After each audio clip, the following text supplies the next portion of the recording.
দুটো জিনিস আমাকে কনফার্ম করবে তোমরা। একটা হচ্ছে যে দাঁড়াও, আগে আমি স্লাইড তো মোটে আনি।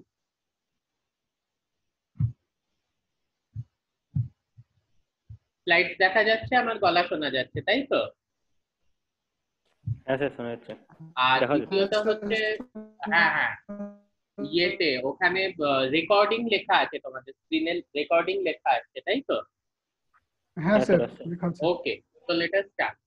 First of all let me say this, আমরা যখনই এই বায়ো ফার্টিলাইজার করব এসএসসি তে, জাস্ট টু ক্রেডিট কোর্স, এখানে কিন্তু ওভারল্যাপিং হবে। মানে তোমাদের অনেক সময় মনে হতে পারে যে স্যার একই কথা বারবার কেন বলছেন, because that is the way it is. ঠিক আছে, তোমরাও বোঝো যে জৈব সার একটা বিশাল কিছু জিনিস নয়, কিন্তু এইটা নিয়ে যদি আমাদের পড়ে, এবং most of the things are known, আমরা প্রত্যক্ষভাবে বা পরোক্ষভাবে আমরা সবাই জানি যে জৈব সার ব্যাপারটা কি। ঠিক আছে, অ্যাটলিস্ট অনেকের বাড়িতে হয়তো চাষবাসের জমি নেই, কিন্তু বাগান তো আছে, না হলে ফুল গাছ তো আছে। তো আমরা সবাই জৈব সারের, আমার যেমনি কোনো চাষের জমি নেই, কিন্তু বাগান আছে। হ্যাঁ, আমার ওয়াইফ যে, আমার শ্বশুর বাড়িতে বিশাল বিশাল বাগান, আম বাগান, সেখানে একটু চাষের জমি টমিও আছে। তো মোটামুটি আমাদের সবার একটা বেসিক আইডিয়া আছে যে জিনিসগুলো কি। হুম। তো অনেকবার মনে হবে যে স্যার হয়তো একটু ওভারল্যাপিং জিনিস বলছেন, but I cannot help it, মানে the topic is like that. দেখবে তোমরা যদি নোটসটা দেখে থাকো, ওই বায়ো ফার্টিলাইজারের ওই সেম জিনিসগুলোই রিপিট হচ্ছে, কিন্তু প্রত্যেকবার রিপিটেশনে কিন্তু নতুন কিছু জিনিস সামনে আসে। That is something I want to emphasise. Anyway, let us start. দেখো, বায়ো ফার্টিলাইজার বেসিক্যালি আরেক ধরনের ক্লাসিফিকেশন, আমরা লাস্ট দিন কিছু নাইট্রোজেন বেসড বায়ো ফার্টিলাইজারের পড়েছি। আরেক ধরনের ক্লাসিফিকেশন আমরা করতে পারি, সেটা হচ্ছে types of bio fertiliser. Usually কি ধরনের, এটা যদি আমরা মাইক্রো অর্গানিজম বেসড আপাতত করছি, আরো অনেক কিছু আছে। তো at the end of the course you will see যে তোমরা সবই জেনে গেছো মোটামুটি, আর ভিডিও গুলো শুনলে, লেকচার গুলো শুনলেই হয়ে যাচ্ছে, আর কিছু দরকার নেই। The types of biofertilizer, it can be bacteria, it can be fungi, it can be cyanobacteria. এই তিন ধরনের হতে পারে। ব্যাকটেরিয়া, ফাঙ্গি, সাইনোব্যাকটেরিয়া, এগুলো কিন্তু প্লুরাল। ব্যাকটেরিয়াম, ফাঙ্গাস কিংবা সাইনোব্যাকটেরিয়াম, এইগুলো যদি হতো তাহলে এইগুলো হতো গিয়ে হচ্ছে সিঙ্গুলার। ওকে, জাস্ট আ ক্লারিফিকেশন। এনিওয়ে, আমরা ব্যাকটেরিয়ার ক্ষেত্রে যদি দেখি, আবার ব্যাকটেরিয়া অ্যাজ বায়োফার্টিলাইজার, আমি কিন্তু সবসময় ব্যাকটেরিয়ার ক্ষেত্রে মেনলি সেটার biofertiliser activity is mainly not limited to, but predominantly limited to nitrogen fixation. ঠিক আছে, predominantly limited to nitrogen fixation. তার মানে কি, মোটামুটি যে কটা ব্যাকটেরিয়াকে বায়োফার্টিলাইজার হিসেবে ব্যবহার করা হয়, তাদের মধ্যে বেশিরভাগেরই ফাংশন হচ্ছে নাইট্রোজেনকে ফিক্স করা। এখানে কয়েকটা জিনিস বলি, তোমরা সবাই জানো এই ব্যাপারটা, যে রাইজোবিয়াম, ঠিক আছে, দ্যাটস আ সিম্বায়োটিক ব্যাকটেরিয়া। ওটা কিসের সাথে অ্যাসোসিয়েশনে থাকে, রাদার ওটাকে আমি সিম্বায়োটিকের থেকেও আরো একটা স্টেপ এগিয়ে গিয়ে মিউচুয়ালিস্টিক বলবো। ওটা আমরা জানি যে লেগিউমিনাস প্লান্ট, মানে ছোলা, বিভিন্ন ধরনের ডাল, তারপরে বিন, তারপর হচ্ছে গিয়ে কড়াই মটরশুঁটি ইত্যাদির সাথে আর কি ওগুলো অ্যাসোসিয়েশনে থাকে। ঠিক আছে, এবং কি কি জিনিসে সাহায্য করে? অ্যাটমসফিয়ারিক নাইট্রোজেন ফিক্সেশনে সাহায্য করে।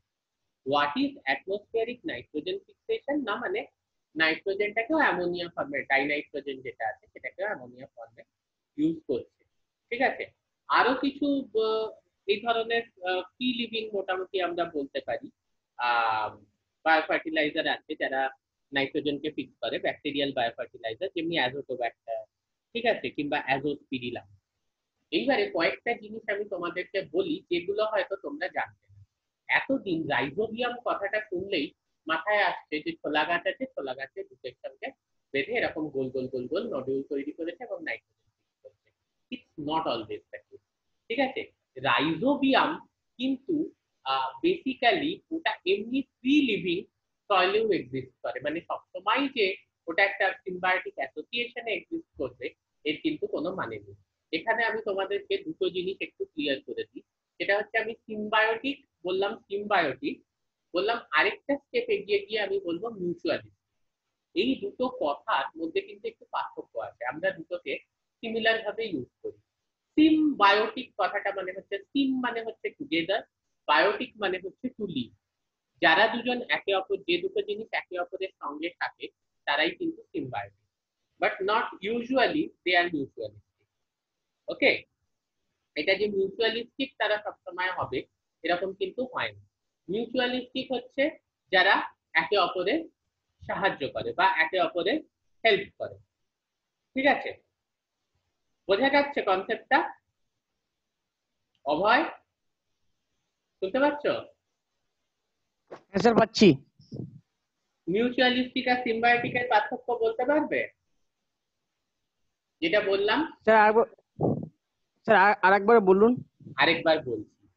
সিমবায়োটিক কথাটার মানে হচ্ছে, সিম মানে হচ্ছে টুগেদার, বায়োসিস ইজ টু স্টে। ঠিক আছে, একটা বাজে উদাহরণ দিয়ে তোমাদের বোঝাচ্ছি তাহলে বুঝতে পারবে। ঠিক আছে, ধরো তোমার কোনো ছেলে বন্ধু আছে, ঠিক আছে, সিম্বায়োসিস, তুমি তার সাথে রয়েছো, তোমরা একসাথে রয়েছো, তাহলে এই ধরনের অ্যাসোসিয়েশন হচ্ছে গিয়ে মিউচুয়ালিস্টিক অ্যাসোসিয়েশন। কেন না? মিউচুয়ালিস্টিক অ্যাসোসিয়েশন এই জন্য যে তুমি ছেলে বন্ধুটার ভালো চাইছো, তার জন্য কিছু ভালো কাজ করছো, ছেলে বন্ধুটা তোমার ভালো চাইছে এবং তোমার জন্য কিছু ভালো কাজ করছে, এটাকে বলে মিউচুয়ালিজম। তোমার গার্লফ্রেন্ড, ঠিক আছে, সেখানেও সিম্বায়োসিস, তুমি আর তোমার গার্লফ্রেন্ড একসাথে রয়েছো, কিন্তু এটা মিউচুয়ালিস্টিক নাও হতে পারে। হয়তো তুমি তোমার গার্লফ্রেন্ডের ভালো করছো কিন্তু তোমার গার্লফ্রেন্ডের কিছু যায় না। প্লিজ ডোন্ট মাইন্ড, এটা জাস্ট আমি একটা উদাহরণ দিলাম, কোনো কাউকে আমি টার্গেট করে বলছি না, জাস্ট একটা উদাহরণ। তাহলে এই ধরনের অ্যাসোসিয়েশনকে কিন্তু বলে কমেন্সালিজম, এটা কিন্তু মিউচুয়ালিজম নয়।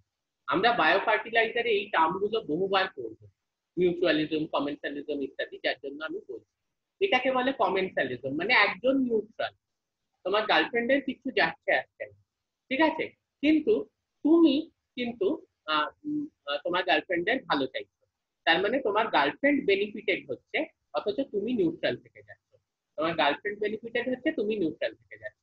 এই ধরনের অ্যাসোসিয়েশনকে বলে গিয়ে হচ্ছে কমেন্সালিজম। ওকে, এইবার আরেক ধরনের অ্যাসোসিয়েশনের কথা আমি বলছি, সেটা হচ্ছে গিয়ে যে কি উদাহরণ দেবো, ধরো দুজন মেয়ে, ঠিক আছে, ইউজুয়ালি আমরা যারা বহু বছর রিসার্চ রিসার্চ করেছি আমাদের বলা হয় যে চারজন ছেলে যদি একসাথে রিসার্চ করতে ঢোকে তাহলে তারা সারা জীবনের বন্ধু হয়ে যায়, আর যদি চারটে মেয়ে একই সাথে একটা ল্যাবরেটরিতে রিসার্চ করতে ঢোকে তাহলে সারা জীবনের শত্রু হয়ে যায়। প্লিজ আমাকে কেউ রেসিস্ট বলো না, আমি বিশ্বাস করি কি করি না এটা বড় কথা নয়, এটা জাস্ট একটা রিসার্চ, পিএইচডি গাইডরা এই কথাটা বলে না, ঠিক আছে, কারণ ছেলেদের বন্ধুত্বটা বিশেষ করে খুব স্ট্রং হয় এবং মেয়েদের মধ্যে একটা ইয়ে থাকে, এরকম আমি বিশ্বাস করি বা করি না ব্যাপার নয়। ফ্র্যাঙ্ক মতামত জানতে চাইলে বললাম হ্যাঁ আমি করি বিশ্বাস, তবে তবে রেসিস্ট এরকম বলো না।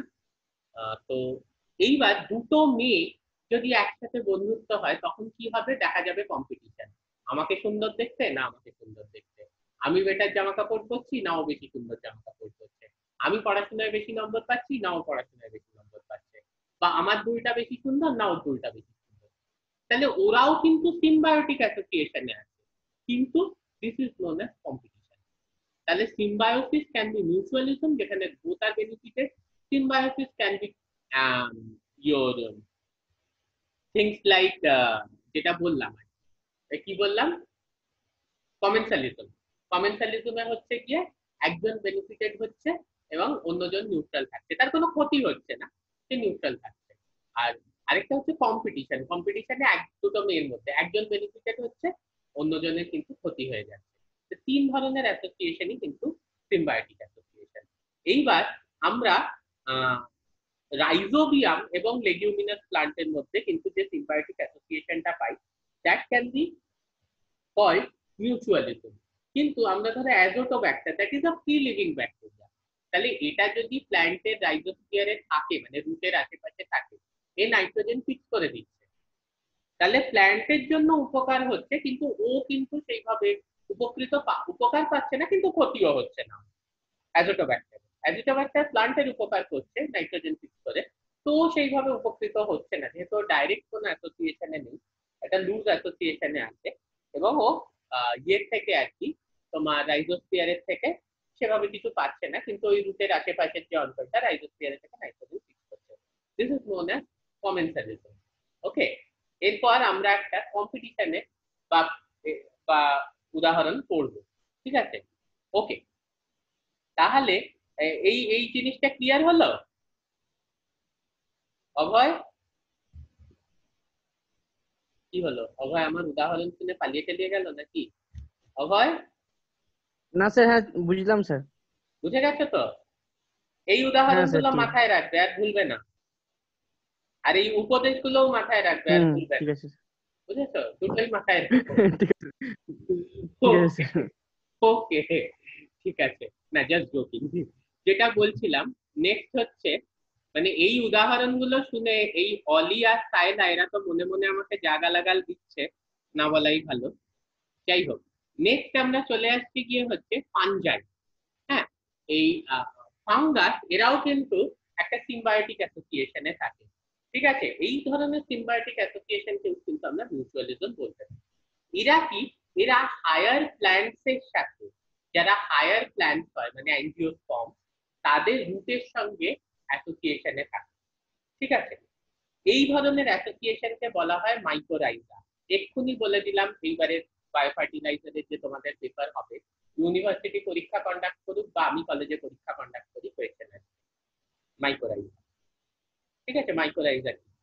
মাইকোরাইজা হচ্ছে যখন সিম্বায়োটিক অ্যাসোসিয়েশনে থাকছে একটা fungus with the roots of higher plant, ঠিক আছে? এতে কি লাভ হচ্ছে? না, ফাঙ্গাসটা কি করছে, কি লাভ হচ্ছে?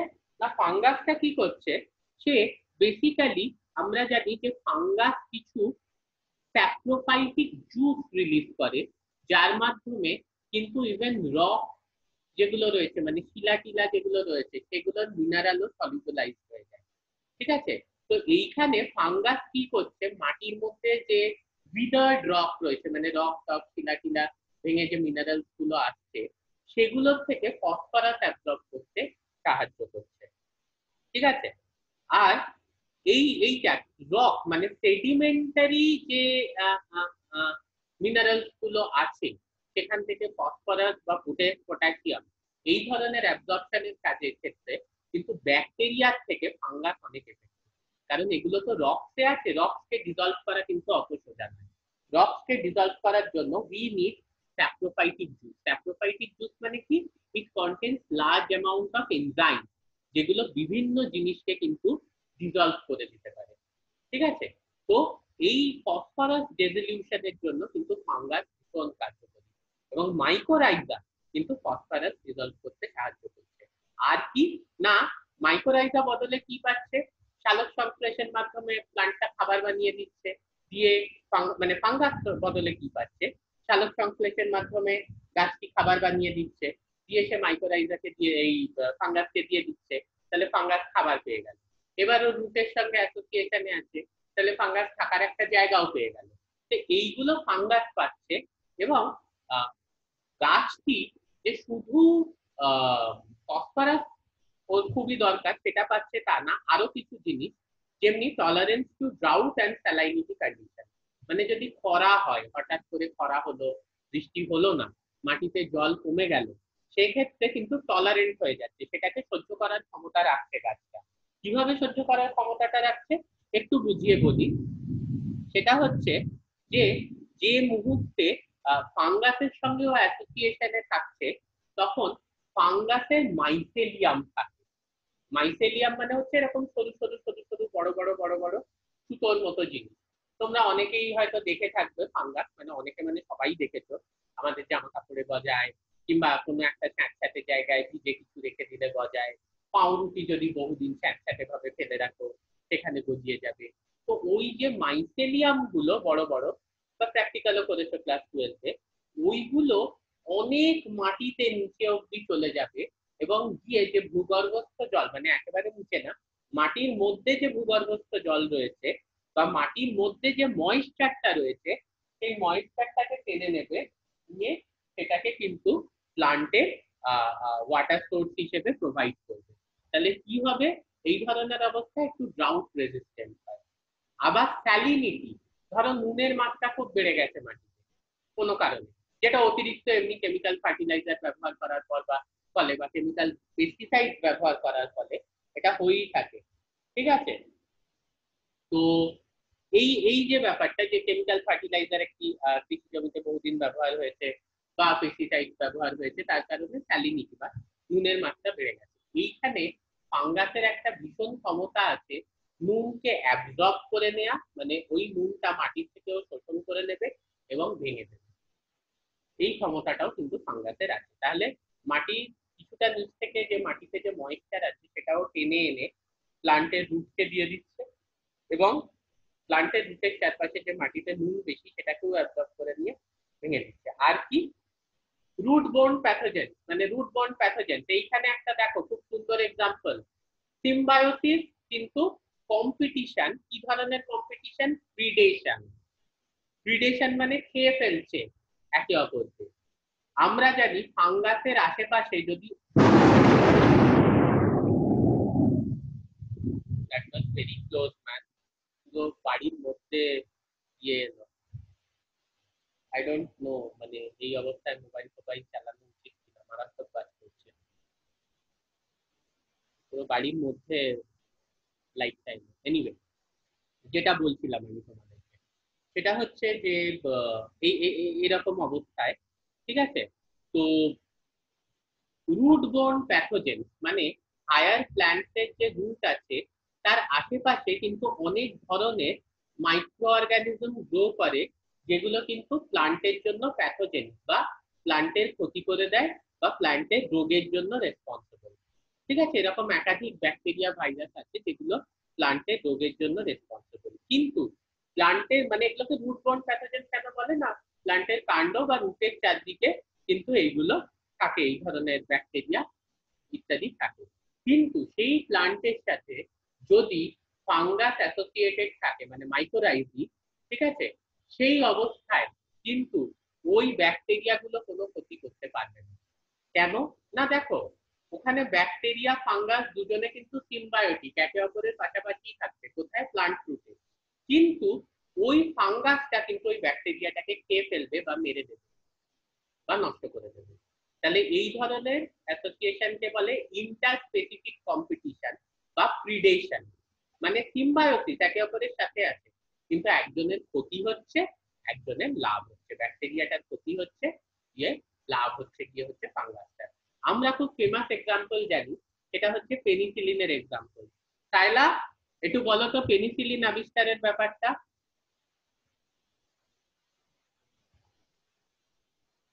কি হলো। স্যার বলুন। বলছি পেনিসিলিন আবিষ্কারের ব্যাপারটা একটু বলো তো। স্যার ওই তো পেনিসিলিনের ওপরে না একটা এরতে কিছু পড়িয়ে দেখেছিল যেটা থেকে ছত্রাক টাইপসের, ওটা থেকে পেনিসিলিন আবিষ্কার হয়েছিল। ওকে, মানে ও যেটা বলছে যে একটা প্লেটের মধ্যে কিছু ছত্রাক বা ফাঙ্গাস গ্রো করানো হয়েছিল, যেটা হচ্ছে পেনিসিলিয়াম নোটেটাম। তার পাশের প্লেট এবং সে প্লেটটাকে ফেলে দেওয়া হয়েছে। আর আমাদের যেমনি ল্যাবরেটরিতে দেখো এদিক ওদিক সেদিক প্লেট পড়ে থাকে ওরকম। এইবারে একটা স্ট্যাফাইলোকক্কাসের কালচার করা হয়েছে। স্ট্যাফাইলোকক্কাস কি, একটা ব্যাকটেরিয়া। তারপর দেখা গেছে যেখানে যেখানে পেনিসিলিয়ামটা প্লেটের থেকে স্ট্যাফাইলোকক্কাসের কালচারটাকে কন্টামিনেট করেছে, পেনিসিলিয়ামটা প্লেটের থেকে স্ট্যাফাইলোকক্কাস এর কালচারটাকে কন্টামিনেট করেছে, মানে একটা পেট্রি ডিশ, তাতে তোমরাও ব্যাকটেরিয়া গ্রো করেছে, যেখানে যেখানে স্ট্যাফাইলোকক্কাসের উপর পেনিসিলিয়াম পড়েছে সেখানে স্ট্যাফাইলোকক্কাস মরে গেছে। সেখান থেকে বোঝা গিয়েছিল এই যে ছত্রাক বা ফাঙ্গাস পেনিসিলিয়াম নোটেটাম, এর কিন্তু ব্যাকটেরিয়া স্ট্যাফাইলোকক্কাসকে মেরে দেওয়ার ক্ষমতা আছে এবং একাধিক ব্যাকটেরিয়াকে মেরে দেওয়ার ক্ষমতা আছে। তো this was the first Discovery of penicillin or the antibiotic. তো এখানেও সিমিলার ব্যাপার, যখন ফাঙ্গাস তোমার সঙ্গে অ্যাসোসিয়েশনে রয়েছে তুমি নিশ্চিন্ত অন্য কোনো ব্যাকটেরিয়া কিন্তু তোমাকে ইনফেক্ট করতে পারবে না। আর আর কি, যেহেতু ফাঙ্গাস একাধিক জিনিস অর্গানিক ম্যাটার প্লান্টের জন্য অ্যাবজর্ব করে দেয় সয়েল থেকে, তাই জন্য প্লান্টের ওভারঅল গ্রোথ অ্যান্ড ডেভেলপমেন্টটাও বেশি। কারণ ও শুধু নাইট্রোজেন বা ফসফরাস পটাশিয়াম এগুলো তো অ্যাবজর্ব করেই দিচ্ছে। হ্যাঁ, এটা ভাবার কোনো কারণ নেই যে নাইট্রোজেন বা ফসফরাস না, শুধু এই পটাশিয়াম না, শুধু ফসফরাস অ্যাবজর্ব করছে, ও এগুলোও তো অ্যাবজর্ব করেই দিচ্ছে। কেন? আবার তার কারণ হচ্ছে যে ও যে অর্গানিক ম্যাটারটা, ওর যে মাইসেলিয়াম গুলো অনেক ডিপ রুটেড, তার সাহায্যে কি হচ্ছে যে ও অর্গানিক ম্যাটারটাকে অ্যাবজর্ব করে নিচ্ছে। ঠিক আছে, অর্গানিক ম্যাটারটাকে অ্যাবজর্ব করলে কি হচ্ছে, সেই অর্গানিক ম্যাটারের মধ্যে নাইট্রোজেনও চলে আসছে, পটাশিয়ামও চলে আসছে, ফসফরাস তো চলে আসছেই, প্লাস ও রকেট থেকে ফসফরাসকে, যে রক্তে ফসফরাস আছে সেগুলোকে সলিউবল ফর্মে convert করে দিচ্ছে by using different enzymes. So since it is absorbing a organic matter, it is absorbing nitrogen, phosphorus, potassium plus other minerals like calcium, manganese, zinc, etc. So overall increase in plant growth and development. This is very important. Next আমরা চলে আসছি গিয়ে হচ্ছে cyanobacteria. ঠিক আছে, সাইনোব্যাকটেরিয়াকে আমরা blue green অ্যালগিও বলে থাকি। এগুলো জল এবং জমি দু জায়গাতেই পাওয়া যায়। এটা আরেকটা খুব ইম্পর্টেন্ট ক্যাটাগরি অফ বায়োফার্টিলাইজার। এই ধরনের সাইনোব্যাকটেরিয়া কিন্তু আবার মেইনলি বায়োফার্টিলাইজার হিসেবে ইউজ হয় ফর ফিক্সেশন অফ নাইট্রোজেন। এরা কিন্তু মেইনলি নাইট্রোজেন ফিক্সেশনে সাহায্য করে, বিশেষ করে অ্যাটমসফিয়ারিক নাইট্রোজেন ফিক্সেশনে। কিছু এক্সাম্পল হচ্ছে গিয়ে তোমার নস্টক, অ্যানাবিনা এটসেট্রা। এই নস্টক, অ্যানাবিনা, নস্টক মেইনলি ফ্রি লিভিং হয়, মানে এমনি সাইনোব্যাকটেরিয়া এমনি সয়েলে পাওয়া যায়। অ্যানাবিনার ক্ষেত্রে আমি লাস্ট দিন বলেছিলাম এও কিন্তু আবার সিম্বায়োটিক অ্যাসোসিয়েশনে থাকে, হ্যাঁ, রাদার ইন আ মিউচুয়ালিস্টিক অ্যাসোসিয়েশনে থাকে উইথ অ্যাজোলা। অ্যাজোলা হচ্ছে এক ধরনের ফার্ন, মানে টেরিডোফাইট আমরা বলে থাকি না বটানিতে, ওই টেরিডোফাইট বা এক ধরনের ফার্ন। ঠিক আছে, তো এই ফার্নের সঙ্গে অ্যানাবিনার অ্যাসোসিয়েশন কিন্তু যেখানে ধান চাষ হয় সেই জায়গার আশেপাশে দেখতে পাওয়া যায়। ঠিক আছে, ধান চাষের যে জমি তার আশেপাশে দেখতে পাওয়া যায়। এবং এক্ষেত্রে কি হচ্ছে, অ্যানাবিনা যেটা হচ্ছে ওই ব্লু গ্রিন অ্যালগি বা সাইনোব্যাকটেরিয়া, সে ফিক্স করে দিচ্ছে নাইট্রোজেনটা ওই অ্যাজোলা গাছটার জন্য বা অ্যাজোলা ফার্নটার জন্য। বদলে সে কি পাচ্ছে, সে কিন্তু অ্যাজোলা গাছটার থেকে অর্গানিক ম্যাটার পাচ্ছে। মানে এই যে কার্বন অ্যান্ড নাইট্রোজেন লেখা আছে না, anabaena receives carbon and nitrogen from the plant. হ্যাঁ, এই কার্বন অ্যান্ড নাইট্রোজেনটা is nothing but it is the organic matter it is receiving from the fern or from azolla. এইবারে এইটা পাওয়ার পরে কি হচ্ছে, তাহলে ওভারঅল যদি এই অ্যাসোসিয়েশনটা, মানে এই ধরনের ফার্ন এবং অ্যানাবিনা আমরা দেখতে পাচ্ছি যে যে জমিতে ধান চাষ হয় তার আশেপাশে আছে, তো তখন কি হয় যে এটা ধান চাষের যে জমি, সেই জমির উর্বরতা কিন্তু অনেক বাড়িয়ে দেয়। কেন না, সেই জমিতে অর্গানিক ম্যাটারও বেড়ে যাচ্ছে, যেহেতু অ্যানাবিনা অর্গানিক ম্যাটার পাচ্ছে গিয়ে হচ্ছে অ্যাজোলা ফার্নের থেকে, এবং অ্যানাবিনা যেহেতু নাইট্রোজেন ফিক্স করছে, নাইট্রোজেনের পরিমাণও কিন্তু সেই জমিতে অনেক বেড়ে যাচ্ছে। So this is also a very important association. Okay, next আমরা একটু চলে আসছি গিয়ে হচ্ছে বায়োফার্টিলাইজার ফসফেট নিউট্রিশনে কিভাবে সাহায্য করে, এই টপিকটা একটু আমরা বুঝবো। ঠিক আছে, দেখো আমরা যখন কোনো রাসায়নিক সার ব্যবহার করছি, মেনলি সুপার ফসফেট ব্যবহার করা হয়।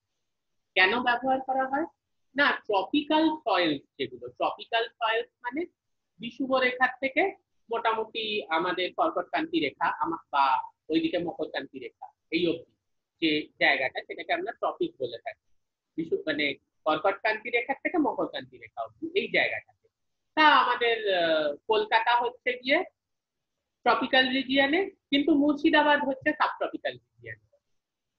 ঠিক আছে, এইটা কিন্তু একটু মাথায় রাখতে হবে, কারণ মুর্শিদাবাদ কিন্তু মানে তোমরা যেখানে বসে আছো সেটা কিন্তু কর্কটক্রান্তি রেখার ওপরে, আর কলকাতা কিন্তু কর্কটক্রান্তি রেখার নিচে। তোমরা অনেকেই একটা জায়গার নাম শুনে থাকবে, বেতুয়া ডহরি, সবাই শুনেছো, ট্রেনে যেহেতু যাতায়াত করেছো। মোটামুটি এটা বলা হয় যে পশ্চিমবঙ্গে কর্কটক্রান্তি রেখাটি বেতুয়া ডহরির ওপর দিয়ে গেছে আর কি। ঠিক আছে, মানে আমাদের যে ইয়েতে এখানে আশেপাশে এই রেখাটি বেতুয়া ডহরির ওখান দিয়ে গেছে, খুব বৃষ্টি হচ্ছে। যাই হোক, তো আমি যেটা মেনলি বলতে চাইছি, এই যে ট্রপিক্যাল রিজিয়নের সয়েল, মানে এরকম ভাবার কোনো কথা নেই ট্রপিক্যাল রিজিয়নের সয়েল মানে মুর্শিদাবাদের সয়েল না, মুর্শিদাবাদেরটাও একেবারেই ট্রপিক্যাল রিজিয়নের কাছাকাছি আসছে। এই রকম জায়গার মাটিতে কিন্তু এমনি দেখা যায় যে ফসফরাসের পরিমাণ কম। ঠিক আছে, তাহলে এবং কি করা হয় না সুপার ফসফেট রাসায়নিক সার দেওয়া হয়, কিন্তু দেখা যাচ্ছে যে সুপার ফসফেট রাসায়নিক সারেরও অনলি 25% কিন্তু প্লান্টের গ্রোথের জন্য অ্যাভেলেবল। সুপার ফসফেট যে রাসায়নিক সার তারও কিন্তু শুধু 25%ই প্লান্টের গ্রোথের জন্য অ্যাভেলেবল। বাকি 75% যেটা দেয়া হচ্ছে সেটা কি করা হচ্ছে, সেটা ফিক্সড হয়ে যাচ্ছে। হ্যাঁ, ফিক্সড যে মুহূর্তে ওটা মাটির মধ্যে হয়ে যাচ্ছে, হ্যাঁ, ওয়ান্স ইট ইজ ফিক্সড, তখন কিন্তু ওটার প্লান্টের গ্রোথের জন্য অ্যাভেলেবল থাকছে না। তো এইটা হচ্ছে সমস্যা, তুমি যতই রাসায়নিক ফসফেট সার মানে সুপার ফসফেট দাও তার 25%ই গাছ পাচ্ছে, বাকি 75% কিন্তু ইয়ে হয়ে যাচ্ছে, মাটিতে ফিক্সড হয়ে যাচ্ছে। এইবারে কিছু ফাঙ্গাস আছে, আমি বলছিলাম না ফাঙ্গাস খুব ভালো রকের থেকে মানে শিলার থেকে, যে শিলায় ফসফেট মিনারেলস আছে তার থেকে ফসফেটকে সলিউবলাইজ করার জন্য ফাঙ্গাস ভীষণ ভালো একটা অর্গানিজম। কিছু ফাঙ্গাস আছে যেমনি আসপারজিলাস, পেনিসিলিয়াম, হ্যাঁ, এবং এছাড়া কিছু ব্যাকটেরিয়াও আছে যেমনি হচ্ছে ব্যাসিলাস পলিমিক্সা কিংবা সিউডোমোনাস স্ট্রিয়েটা। এই যে ব্যাসিলাস পলিমিক্সা, সিউডোমোনাস স্ট্রিয়েটা এগুলো ব্যাকটেরিয়া, এবং অ্যাসপারজিলাস, আভামোরি, পেনিসিলিয়াম ডিজিটেটাম এগুলো ফাঙ্গাস। এদের কাজ কি, এরা আনঅ্যাভেলেবল ফর্ম মানে ইনসলিউবল ফর্মে রকে যে ফসফেট মিনারেল থাকে সেগুলোকে সলিউবলাইজ করছে। যে মুহূর্তে সলিউবলাইজ হয়ে যাচ্ছে মাটির মধ্যে সেটা কিন্তু প্লান্ট নিয়ে নিতে পারে। তা এইভাবে দেখা গেছে যে ইন্ডিয়ায় কিন্তু রক ফসফেট মানে শিলায় ফসফেট মিনারেল প্রচুর আছে। খুব সস্তায় আমরা মুসৌরি রক ফসফেট মানে মুসৌরি যে জায়গাটা আছে দেরাদুন মুসৌরি, কিংবা উদয়পুর রক ফসফেট মানে মুসৌরি কিংবা উদয়পুরে এমন শিলা আছে যার মধ্যে প্রচুর পরিমাণে ফসফেট আছে। তাহলে সেই শিলাগুলোকে যদি আমি এই ধরনের ব্যাকটেরিয়ার সাথে ব্যবহার করি তাহলে কি হবে, সেই শিলার মধ্যে যে ইনসলিউবল ফসফেট রয়েছে এই ধরনের ব্যাকটেরিয়া বা এই ধরনের ফাঙ্গাস, ফসফেট সলিউবলাইজিং ব্যাকটেরিয়া বা ফসফেট সলিউবলাইজিং ফাঙ্গাস কি করবে, ওই শিলার মধ্যে যে ফসফেটটা আছে সেটাকে সলিউবলাইজ করে আমার সয়েলে দিয়ে দেবে এবং প্লান্ট আপটেক করতে পারবে। তাহলে খুব সস্তায় আমরা রক ফসফেট পেয়ে যেতে পারি ফ্রম মুসৌরি আর উদয়পুর। সেগুলোকে যদি আমরা মাইক্রো অর্গানিজমের সাথে মেশাই তখন কিন্তু আবার সয়েলে ফসফেট কন্টেন্টটা অনেকটাই বেড়ে যায়। টাইম শেষ হয়ে যাচ্ছে, এরপরে আমি একটা নেক্সট টপিকে চলে যাচ্ছি। হ্যাঁ, যে আজকে আর গ্রিন ম্যানিওরটা আজকে আর কমপ্লিট করবো না, ওটা আমরা নেক্সট দিনই করবো। আজকে কিছু কোয়েশ্চেন আনসার নেব। সেটা হচ্ছে ভেসিকিউলার আরবাস্কুলার মাইক্রোরাইজা বা ভ্যাম। আবার বলছি এটার উপর কিন্তু প্রশ্ন আসছে, এবং এটা যে শুধু আজকে আমরা করছি তা না, এটার উপর আমরা চেষ্টা করবো একটা সেপারেট ক্লাস করার চেষ্টা করবো। ঠিক আছে, এই ভেসিকিউলার আরবাস্কুলার মাইক্রোরাইজা, মাইক্রোরাইজা কি না আমি বললাম, মাইক্রোরাইজা হচ্ছে it is an association of the fungus with the roots of higher plant. আর ভেসিকুলার আরবাস্কুলার মাইক্রোরাইজা হচ্ছে টিপিক্যালি যে ফাঙ্গাস গুলো ক্রপ প্ল্যান্ট, ক্রপস আছে, ঠিক আছে, মানে তোমার ধান বলো, গম বলো ইত্যাদি, এই যে ধরনের কিছু ক্রপস আছে এই ক্রপস এর সঙ্গে অ্যাসোসিয়েশনে কিন্তু যেগুলো থাকে, ওকে, মানে স্পেসিফিক ক্রপস এর সঙ্গে অ্যাসোসিয়েশনে যে তোমার মাইক্রোরাইজ এই ফাঙ্গাস গুলো রয়েছে, ক্রপস এর রুটস এর সঙ্গে অ্যাসোসিয়েশনে যে ফাঙ্গাস গুলো রয়েছে সেগুলোকে আমরা স্পেসিফিক্যালি বলি ভেসিকিউলার আরবাস্কুলার মাইক্রোরাইজা বা ভ্যাম। ওকে, কিছু আমরা উদাহরণ দেখে নিই, মানে কিছু জেনাস এগুলোর, যেমনি গ্লোমাস, জিগাস্পোরা, অ্যাকিউলোস্পোরা এটসেট্রা এটসেট্রা। ওকে, তারপর হচ্ছে গিয়ে স্ক্লেরিসিস্টিস। ইউজুয়ালি এগুলো ফাঙ্গাসের কোন জেনারার মধ্যে দেখা যায় না জাইগোমাইসেটিস। ওকে, জাইগোমাইসেটিস ফাঙ্গি, ঠিক আছে, আমরা জানি যে বিভিন্ন টাইপের ফাঙ্গাস হয়, অ্যাস্কোমাইসেটিস, জাইগোমাইসেটিস, ব্যাসিডিওমাইসেটিস এটসেট্রা এটসেট্রা।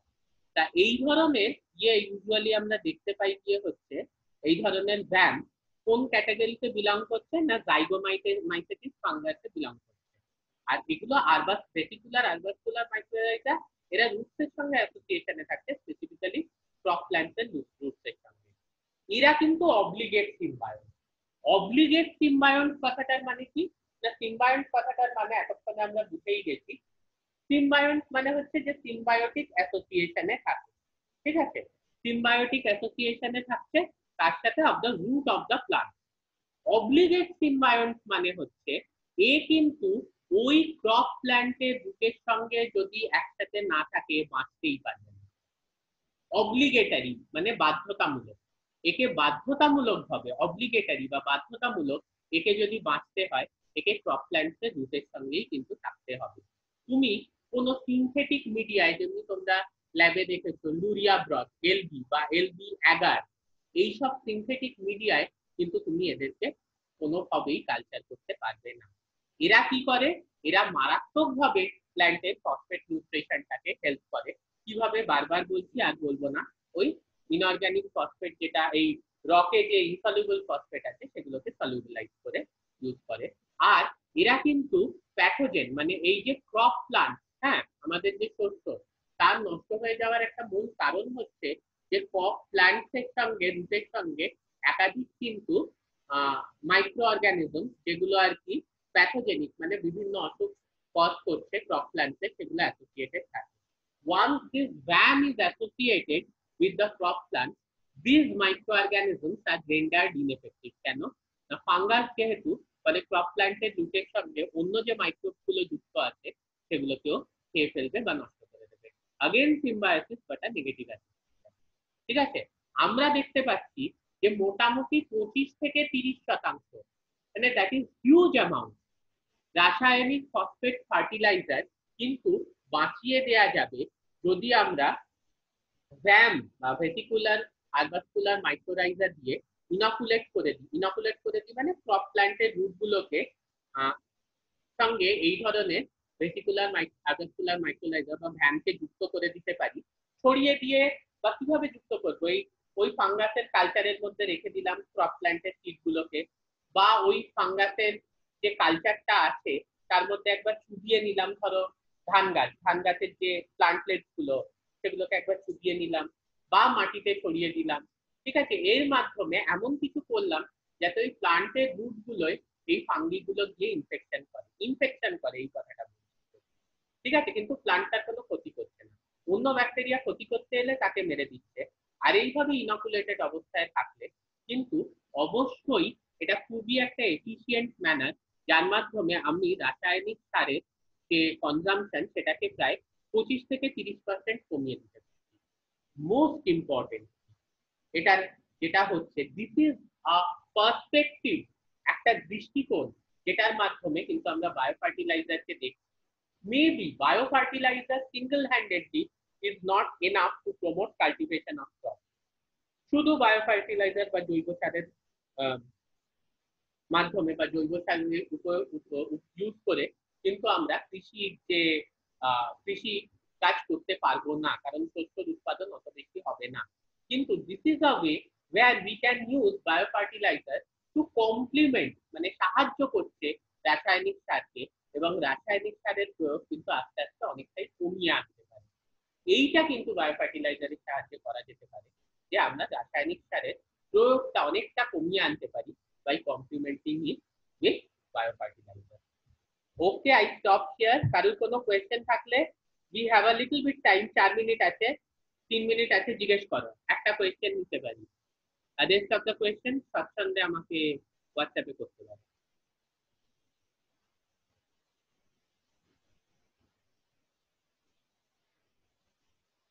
স্যার বলছি হ্যাঁ বলো। বলছি রুট বোন প্যাথোজেন্সটা একবার বলুন না। রুট বর্ন প্যাথোজেন্স মানে হচ্ছে যে এমন কিছু micro organism like bacteria, virus, যেগুলো এই ধরনের যে গাছ আছে সেগুলোর যে রুটটাকে ইনফেক্ট করে। বুঝতে পারছো? মানে কিছু ব্যাকটেরিয়া, ভাইরাস যেগুলো হচ্ছে যে এই যে ক্রপ প্ল্যান্ট বলো বা নর্মাল প্ল্যান্ট বলো, তাদের রুটগুলোকে ইনফেক্ট করে সেই প্ল্যান্টের বিভিন্ন ধরনের অসুখ কজ করে দেয়। ঠিক আছে? এইবার যদি তোমার ফাঙ্গাসটা রুটের সঙ্গে অ্যাসোসিয়েটেড থাকে তাহলে ওই ব্যাকটেরিয়া কিন্তু ইনফেক্ট করতে পারবে না। কেন কি? ওই ফাঙ্গাসটা, ওই ব্যাকটেরিয়াটা যেই ইনফেক্ট করতে যাবে ফাঙ্গাস সবাইকে খেয়ে ফেলে, ফলে এই ব্যাকটেরিয়াটাকেও খেয়ে ফেলে। These are called root borne pathogen. Root borne, not born, root borne, B-O-R-N-E. Root borne মানে হচ্ছে যে প্যাথোজেন গুলো গাছের রুটকে ইনফেক্ট করে এবং ডিজিজ কজ করে। মেইনলি এগুলো ব্যাকটেরিয়াল নেচারেরই হয়, কিছু ফাঙ্গাল নেচারের হয়, মেইনলি ব্যাকটেরিয়াল নেচারের হয়। Any other question? Okay, so we stop নাও। আমি এটা শেয়ার করে দিচ্ছি, এন্ড নেক্সট ক্লাস কবে হবে অবশ্যই জানিয়ে দেবো।